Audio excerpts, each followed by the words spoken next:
Hola, ¿qué tal? Buenas tardes. Yo soy Armenia Velázquez, la bióloga del campo, y te doy la bienvenida a esta nueva cápsula donde te hablaré de un tema muy interesante acerca del efecto del hongo Pleurotus ostreatus sobre el control del nemátodo agallador Meloidogine incognita. Si te perdiste las cápsulas anteriores, puedes consultarlas aquí en nuestra lista de reproducción, las cápsulas anteriores en donde hablamos acerca de los fundamentos de la microbiología agrícola. Entrando al tema, el contenido que trataremos será en primer lugar la problemática de los nemátodos fitoparásitos, que son unos gusanos microscópicos que afectan negativamente la salud de los cultivos agrícolas. También tocaremos el control biológico de nemátodos de interés agrícola, que son los macromicetos, que son unos hongos de gran tamaño y diferentes formas que te hablaré más adelante, el ciclo de vida de este tipo de hongos, Pleurotus ostreatus y su efecto nematicida, así como la efectividad biológica de Pleurotus contra nemátodos, los métodos de aplicación, dosis y, por supuesto, sus mecanismos de acción. Los nemátodos, por si no los conocías, son organismos pluricelulares con una forma de gusanos microscópicos y son los organismos pluricelulares más numerosos de los ecosistemas. Se conocen alrededor de unas 20.000 especies de Pleurotus. Se han encontrado en densidades de hasta 30 millones de individuos por metro cuadrado y varían ampliamente en su tamaño, en su morfología, en sus hábitos de alimentación, ciclos de vida y hábitats. Los nemátodos fitoparásitos son aquellos que ocasionan pérdidas económicas en el caso de los cultivos agrícolas. Cuando estos organismos empiezan a causar daños en los cultivos se les denomina fitoparásitos.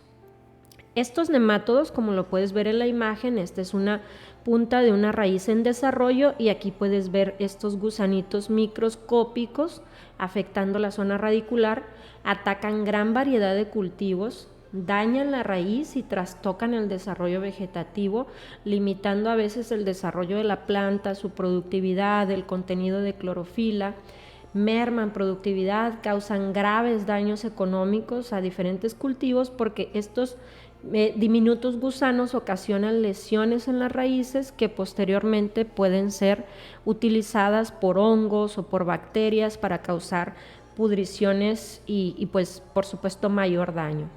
Aquí tenemos un mapa de la distribución geográfica de uno de los nemátodos más estudiados, Meloidogine incognita, también conocido como nemátodo agallador alrededor del mundo. Donde tenemos estos puntos rojos es donde ha sido reportada o encontrada la presencia de este nemátodo fitopatógeno, de este nemátodo agallador. Y como verás, pues está extendido básicamente por todo el mundo. Es un organismo cosmopolita y afecta gran variedad de cultivos, desde cultivos de ciclo corto, como calabacitas, sandías, hasta incluso el cultivo de uvas, cultivo de frutales. Entonces es de una importancia económica muy elevada. Sin embargo, los organismos parásitos, fitopatógenos, como los que estamos hablando, tienen los conocidos enemigos naturales. Otros nemátodos considerados benéficos para el cultivo porque tienen un efecto sobre, en este caso, Meloidogine incognita. Aquí en este corto video puedes ver el nemátodo agallador, que es este, más pequeño, de pequeño tamaño, y aquí tenemos un nemátodo considerado benéfico o enemigo natural. Los nematodos fitoparásitos tienen enemigos muy eficaces que controlan sus poblaciones. Se tiene conocimiento de una microflora y microfauna en los suelos cuyas especies son antagonistas o reguladoras de las actividades de estos nemátodos. Y a escala mundial existe una gran abundancia de antecedentes que permiten aseverar que los nemátodos son atacados por numerosos y variados organismos del suelo. Las características básicas de estos enemigos naturales, también llamados biocontroladores, son que no deben ser patógenos de las plantas, humanos o animales. Para ser considerados benéficos, tienen que ser inocuos a otros organismos vivos. capaces de reducir o suprimir eficientemente las poblaciones de nemátodo por debajo del nivel crítico. El nivel crítico, también llamado umbral económico, se le conoce al número de nemátodos, la población de nemátodos que ya empieza a ocasionar un daño económico en el cultivo. Por ejemplo, en el caso de Meloidogyne incognita, el umbral económico es de 20 individuos en 300 gramos de suelo. Es el punto crítico, el umbral económico. También estos enemigos naturales, organismos benéficos, deben ser adaptables a diferentes condiciones del suelo, diferentes texturas, grados de humedad, composición química, porcentaje de materia orgánica. Deben de tener una habilidad competitiva, competir por el espacio, el alimento con el nemátodo y de esta manera limitar su desarrollo. Deben contar con un alto potencial de reproducción y presentar resistencia a condiciones de estrés. Son los atributos deseables en lo que se denomina como un control biológico. Algunos de los enemigos naturales de Meloidogyne incógnita que se han reportado y se han estudiado son, por ejemplo, Paecilomyces lilacinus, que es este hongo que vemos en esta imagen. Aquí tenemos cortes de este micelio, metabolitos secundarios, y aquí vemos el desarrollo de Meloidogyne y también está rodeado por una cepa de Trichoderma. Ambas cepas de hongos están consideradas como nematófagos o con efecto nematicida. En el caso de Trichoderma harzianum puede tener efecto en los huevecillos del nemátodo. Pasteuria penetrans es una bacteria también muy conocida por su efecto nematicida. Pochonia clamidosporia, Bacillus subtilis, cereus, thuringiensis, Beauveria bassiana, incluso Azotobacter crococum han sido algunas de las especies de hongos y bacterias reportados como enemigos naturales del nemátodo y pues que en este caso pueden servir para controlar sus poblaciones en el suelo. Desde luego que la pérdida de diversidad del suelo, como lo vimos en las cápsulas anteriores, pues puede ser un factor que afecta, que limita el desarrollo de los benéficos y por lo tanto pues favorece el desarrollo de los patógenos, el crecimiento. Los enemigos naturales ejercen un control biológico sobre el nemátodo, como lo estábamos comentando, pues por diferentes mecanismos.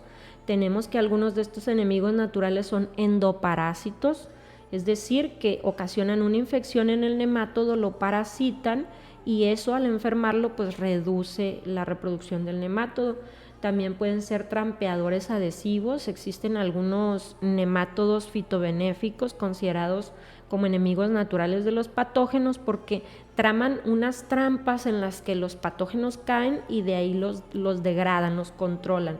Trampeadores físicos, adhesivos físicos y productores de toxinas. Las toxinas pues son muy importantes porque también paralizan al nemátodo, limitan su desarrollo y su reproducción.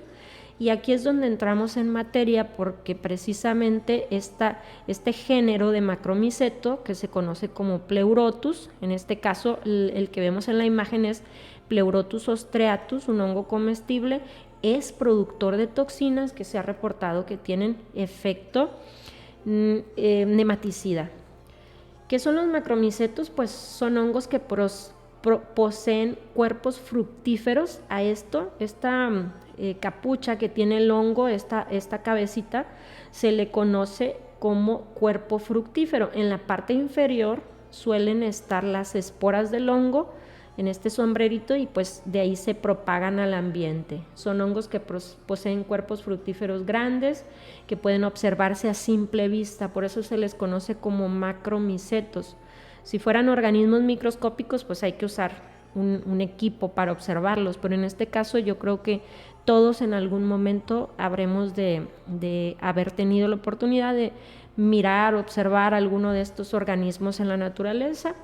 En ocasiones presentan colores llamativos, formas características, pueden ser comestibles, también pueden ser venenosos.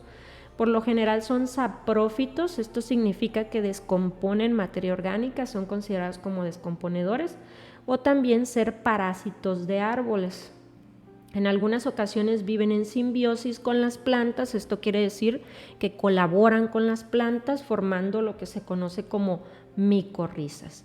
Entonces, como puedes ver en esta diapositiva, tenemos diferentes estructuras, es un grupo, la verdad, de organismos muy llamativos, y en alguna ocasión has tenido la oportunidad de caminar por el bosque en tiempo de lluvias, cuando hay un exceso de humedad y hay temperaturas relativamente frescas, diferentes formas, colores, estructuras de estos organismos denominados macromicetos. Y estos macromicetos, pues se ha encontrado que diferentes especies de estos hongos macroscópicos presentan efecto nematicida, antifúngico, pueden tener también efecto antibacterial, algunas de las moléculas que liberan, o pueden tener efecto larvicida, lo cual los hace pues sujetos de estudio muy importantes. El ciclo de vida de los macromicetos es muy interesante porque al ser organismos pluricelulares, pero de estructuras más complejas que los hongos que vimos en las cápsulas anteriores, pues tienen un ciclo en el que tenemos la germinación de esporas y la fusión de dos hifas haploides compatibles. Aquí tenemos las hifas, tenemos una negativa, una positiva, es decir, ya que empieza a hacerse una diferenciación sexual, vamos a decir, entre las hifas del hongo, de tal manera que vamos al proceso en el que se obtienen esporas. Se forman hifas dicarióticas que conforman el primodio, ¿sí? Aquí las esporas germinan, se empieza a formar la hifa, que a esto se le conoce como esta estructura, que también comentamos anteriormente, es como un filamento, ¿sí? Se forman las hifas dicarióticas, se da el apareamiento, surge el micelio y se van formando los denominados primordios. Aquí el hongo va tomando su estructura. La realidad es que a lo que le llamamos muchas veces hongo es a esta parte, ¿no? A la parte sexual del hongo, a su esporangio, donde está liberando las esporas, a este contenedor o su cuerpo fructífero, es a lo que le denominamos a veces hongo, pero el hongo es todo este organismo, y lo que estamos viendo pues es la estructura mediante la cual libera las esporas. Esto se conoce como cuerpo fructífero y muchas veces es lo que comúnmente solemos denominarle hongo, pero si se dan cuenta pues es parte de su ciclo de vida. Nosotros vemos muchas veces esta estructura que está del suelo hacia arriba, pero abajo tenemos una gran cantidad de micelio que pues a final de cuentas también es hongo. A las esporas de estos hongos se les conoce como basidiosporas, y al llegar a su estado de madurez, aquí como les comentaba en la parte inferior de este sombrerito, se liberan las esporas y comienza de nueva cuenta el ciclo de estos hongos. Pleurotus ostreatus. Ostreatus es también conocido como el hongo ostra o seta. Es un hongo comestible y en el caso de las aplicaciones agrícolas se ha encontrado que tiene efecto nematicida. Es un hongo comestible, en México se cultivó por primera vez en la década de los 70 y tiene gran importancia social y económica para algunas de las regiones de nuestro país. Es altamente estudiado y comercializado en la actualidad. Sin embargo, pues lo que nos trae aquí son varias referencias que nos demuestran que este hongo y algunas especies en particular del género Pleurotus tienen efecto nematicida. Porque estamos buscando nematicidas alternativos, que es una parte que me faltó comentar al inicio. Los nemátodos, como les comentaba, pues en el caso de Meloidogyne están extendidos en todo el mundo, en diferentes ciclos en diferentes tipos de cultivo. Y estos nemátodos cada vez son más resistentes al control químico. Se intenta por diversas estrategias controlarlos, pero la verdad es que ocasionan pérdidas económicas muy importantes, y muchas veces los compuestos químicos que se utilizan para controlarlos afectan una parte, un momento del ciclo de vida del nemátodo, el juvenil, pero no afectan la hembra, el macho, el huevecillo. No se rompe el ciclo del nemátodo de una manera eficiente, por lo tanto hay que estar realizando constantemente aplicaciones de químicos y pues eso reduce también la calidad biológica del suelo. Por lo tanto, pues es muy importante buscar alternativas a ese control químico, alternativas que sean más amigables con el ambiente y pues que sean más eficientes. En ese sentido, el uso de las toxinas y de las diferentes especies de Pleurotus pues es muy importante para encontrar nuevas alternativas de control. Y estos estudios, la verdad es que son muy prometedores. Por ejemplo, aquí tenemos estudios de 1994, del 2006, del 2001, que concluyen que la mayoría de las especies del género Pleurotus, de este hongo que les he presentado, son consideradas enemigos naturales de diversos géneros de nemátodos. De las especies que más se han investigado son desde luego Pleurotus ostreatus, Florida, Sajorcaju, Eringi y Cornucopiae. Entonces son las especies de Pleurotus que se han encontrado que tienen efectos sobre los nemátodos. Las hifas vegetativas que produce el hongo liberan gotas de potentes toxinas con efecto nematicida. Es decir, los suelos han perdido tanta diversidad. No vemos comúnmente este tipo de hongos pues desarrollándose en un ambiente agrícola. Por lo tanto, hemos perdido enemigos naturales. Entonces, lo que intento transmitirles en esta cápsula es que estos hongos pueden tener un efecto benéfico y que tenemos que buscar la manera de tener más de estos tipos de hongos en nuestros ecosistemas agrícolas. Ahorita, como les comentaba al inicio, pues les voy a hablar de ciertos resultados y investigaciones que van un poquito más allá en formas de aplicación. Al hacer contacto con las toxinas, el nemátodo inmediatamente se inactiva y contrae la cabeza.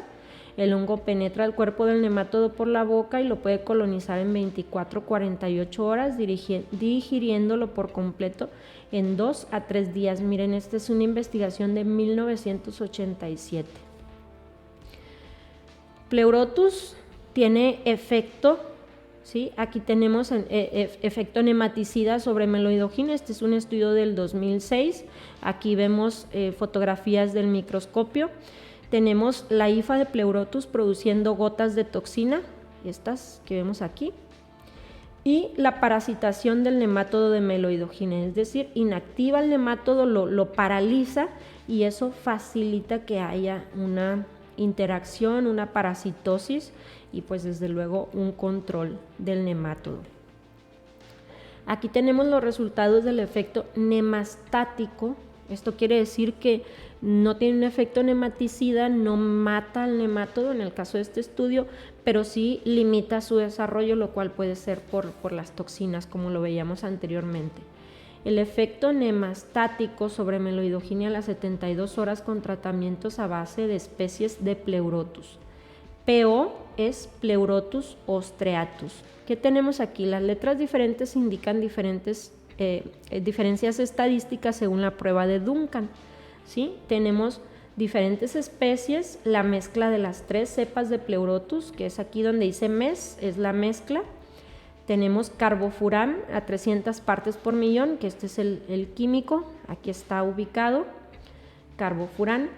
Y tenemos viol, donde dice viol, que es aquí, es un tratamiento biológico con una mezcla de Paecilomyces lilacinus, Trichoderma hertzianum, Beauveria bassiana, Metarrhizium anisopla y Saccharomyces. Y agua, tenemos lo que es agua estéril.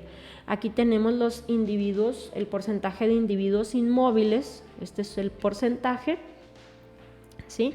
Y vemos, por ejemplo, que esta mezcla al 75% es la que mayor eficiencia tuvo, la mezcla de las 3 especies, pero aquí 75, 50 y 20, que son los porcentajes a los cuales se aplicó el hongo, tenemos, ¿sí?, la mayor efectividad biológica, el mayor número de organismos inmóviles, es decir, se queda quieto el nemátodo, lo cual indica pues que está empezando el proceso o el efecto del hongo sobre el nemátodo. Ya al momento de dejarlo inmóvil ya limita su alimentación, ya limita su distribución, su reproducción. es un efecto muy deseable de un nematicida biológico. Aquí tenemos las otras dos especies en diferentes proporciones y el biológico. Desde luego que donde tenemos la menor cantidad de organismos inmóviles es en el agua, pero vean cómo incluso el extracto del hongo Pleurotus ostreatus es mucho más eficiente en la inmovilización de nemátodos que el nematicida químico.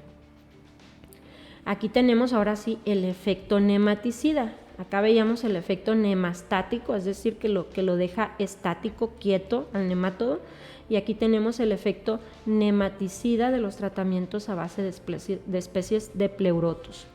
Pleurotus ostreatus al 75% es el tratamiento que nos entregó el mayor porcentaje de individuos muertos, aproximándose a un 50% de individuos muertos. Aquí tenemos el carbofurán, vean ustedes, hay una diferencia significativa con el tratamiento biológico. De Pleurotus ostreatus al 75%, tenemos que la segunda más eficiente, el segundo tratamiento más eficiente fue la mezcla de las 3 cepas de Pleurotus al 75%. Entonces, este es un estudio del 2014 que nos indica que las especies de Pleurotus tienen un efecto prometedor en el control de nemátodos. Aquí tenemos el porcentaje de nemátodos de Meloidogine javanica, pero en los conocidos como J2 o el estadio larvario 2. Los J2 se les denomina a los nemátodos que se consideran infectivos.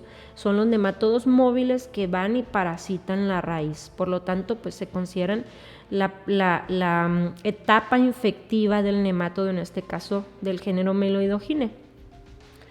Entonces aquí tenemos de nueva cuenta, vean ustedes, durante un periodo de incubación de 4, 8 y 24 horas en caldo de extracto de malta. Este es un medio de cultivo, se incuba el nemátodo, es decir, se le da alimento, se oxigena y se le suministra el filtrado de los cultivos de los hongos, es decir, que el hongo se reproduce en un medio líquido, se filtra y ese medio líquido, digamos esos residuos, esos metabolitos que liberó el hongo, se mezclan con el medio de cultivo del nemátodo en este caso. Entonces tenemos aquí la dilución 1, 5 y 25 para cada una de las diferentes especies y como podrán ver en el caso de Pleurotus ostreatus, a las 24 horas tenemos un 100% de individuos paralizados con Pleurotus ostreatus,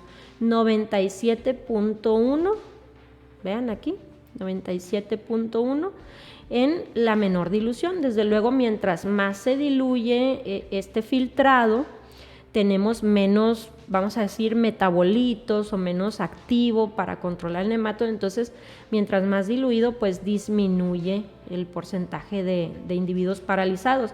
Pero cuando, digamos, prácticamente es directo el mezclar los filtrados con el medio de cultivo, tenemos muy buena eficiencia en la paralización de los nemátodos. Entonces, no solamente es que sea del género Pleurotus, sino que pareciera por los estudios que vamos revisando que Pleurotus ostreatus puede ser de los que mayor eficiencia tienen en el control del nemátodo. Aquí también tenemos un seguimiento de ese estudio del 2016, el medio de cultivo en la efectividad biológica in vitro. Vean ustedes, son diferentes medios de cultivo, aquí están denominados como el medio 8, el medio 7, medio 6, medio 5 y como pueden ver estas tres barras, acá también en cada uno de los medios de cultivo corresponden a Pleurotus ostreatus a los 40 días, a los 32 días, a los 18 días de incubación.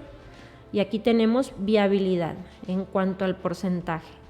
Desde luego que pues hay medios de cultivo que son los que favorecen el desarrollo del hongo más que otros y esos son los tipos de estudios que hay que realizarse para ver en qué medio de cultivo es más propicio desarrollar el hongo. Pareciera ser que este medio de cultivo denominado 6 es el que más favorece el desarrollo de cada uno de los hongos de los macromicetos reproducidos en él. Por el contrario, por ejemplo, aquí tenemos en el medio 8, es más abundante, la viabilidad es más alta, o el porcentaje de células viables es más alta a los 18 días y va disminuyendo con el paso del tiempo. Entonces, son el tipo de estudios que se llevan a cabo para ver el efecto que tienen estos hongos en el desarrollo de los nemátodos. Aquí tenemos otro estudio, este es un poquito más reciente, del 2017. Tenemos que se desarrolló el microorganismo, el Pleurotus ostreatus se desarrolló en un medio de cultivo líquido. Posteriormente se hicieron extracciones de la fracción activa con diclorometano, con metanol, una extracción química para separar lo que es la fracción activa. Entonces tenemos aquí 3 fracciones, E1, E2, E3. Aquí está la descripción, la E1 es diclorometano-metanol en una proporción 9:1, aquí tenemos la proporción 7:3 y la proporción 6:4. Entonces tenemos el efecto, por ejemplo, este es un control negativo, vean ustedes la integridad del huevecillo, quiste como se le llama. Luego tenemos este mismo huevecillo pues expuesto a la fracción 1, vean a la fracción 2 y a la fracción 3 cómo se ocasiona ese deterioro en el desarrollo del embrión, en el desarrollo del nemátodo en el quiste. Aquí tenemos el control negativo, la larva expuesta a la fracción 2 está degradada, está deshidratada, vean ustedes, este es el nemátodo en su forma o en su estado normal. Y aquí es el efecto que tiene el extracto de los hongos en el extracto, estos metabolitos del hongo, esta fracción activa sobre el nemátodo.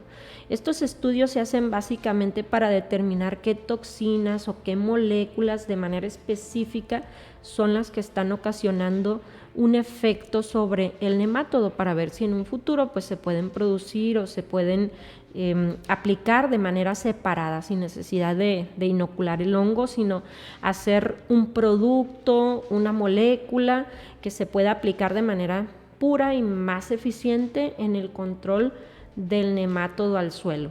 Sin embargo, también hay otros estudios que son más robustos, más prácticos, donde, como por ejemplo en este estudio del 2013, se evaluó el efecto de la composta de champiñón y la composta del hongo ostra.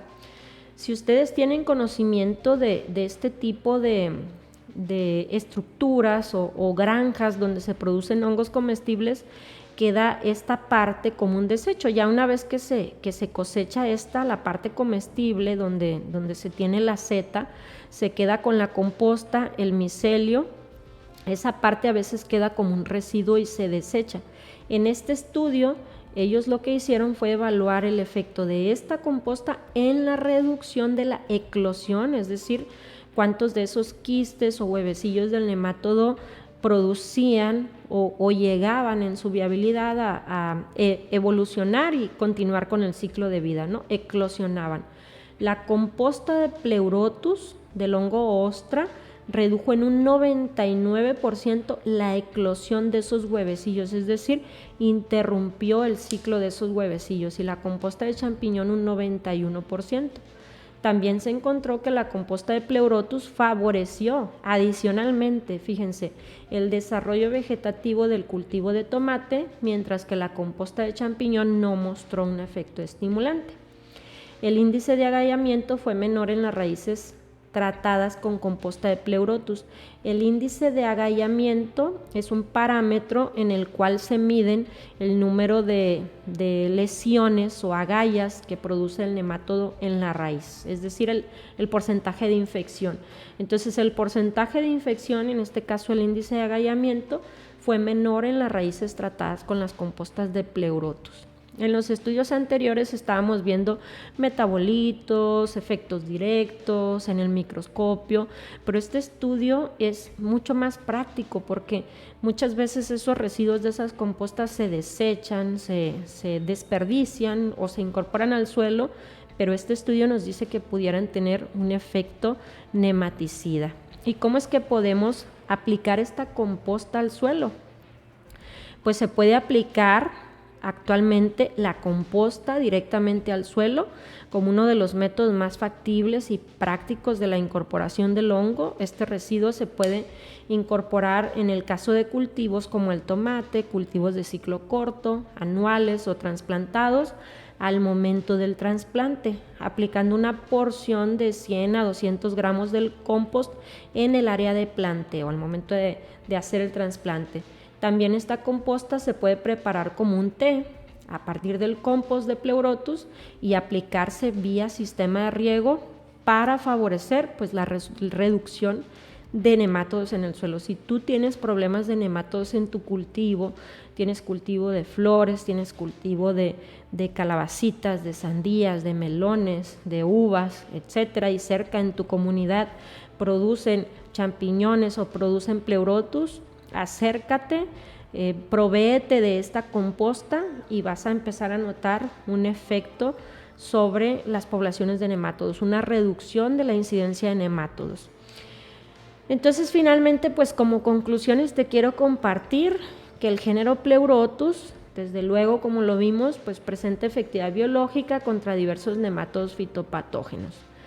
Parece ser que la especie Pleurotus ostreatus es una de las más estudiadas en la actualidad y se ha encontrado que es la que tiene el mayor efecto sobre nemátodos fitopatógenos como Meloidogenia incógnita, tal como lo vimos en esta presentación. El hongo produce toxinas que afectan la movilidad del nemátodo y permiten que posteriormente sea parasitado. Si tú complementas, por ejemplo, la aplicación de las compostas de Pleurotus, ocasionas un efecto nemastático, se detiene el desarrollo del hongo, el ciclo de vida, pues ahí puedes aprovechar a incorporar otros controles biológicos, otros enemigos naturales para ocasionar un mayor efecto de control. El efecto nemastático de Pleurotus se puede observar en el transcurso de unas horas una vez que el nemátodo ha entrado en contacto con las toxinas. Recuerda que las toxinas de este género tienen un poderoso efecto. El efecto nematicida de las toxinas de Pleurotus sobre Meloidogenia puede observarse al cabo de 2 a 3 días.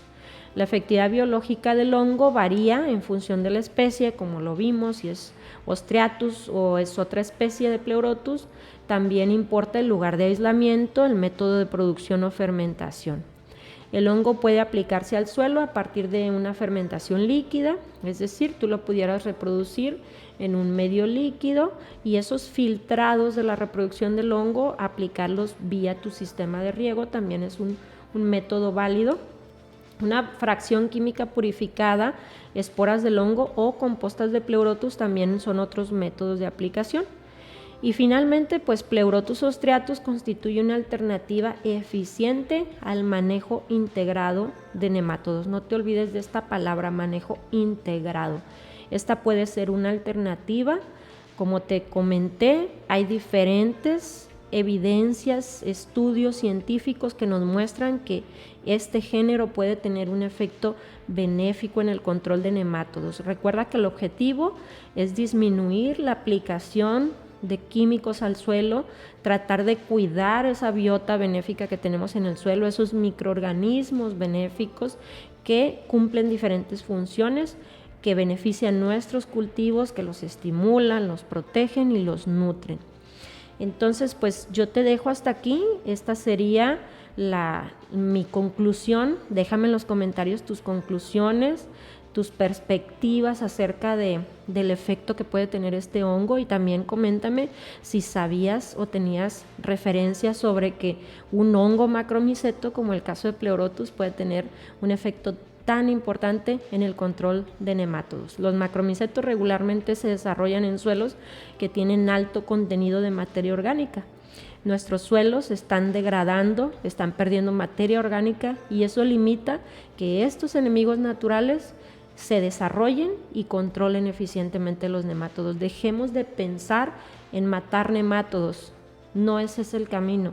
Empecemos a pensar en incrementar las poblaciones de enemigos naturales y ahí entre ellos se van a ir controlando. Te deseo que pases muy linda tarde y te veo la próxima semana en nuestra siguiente cápsula. Hasta luego.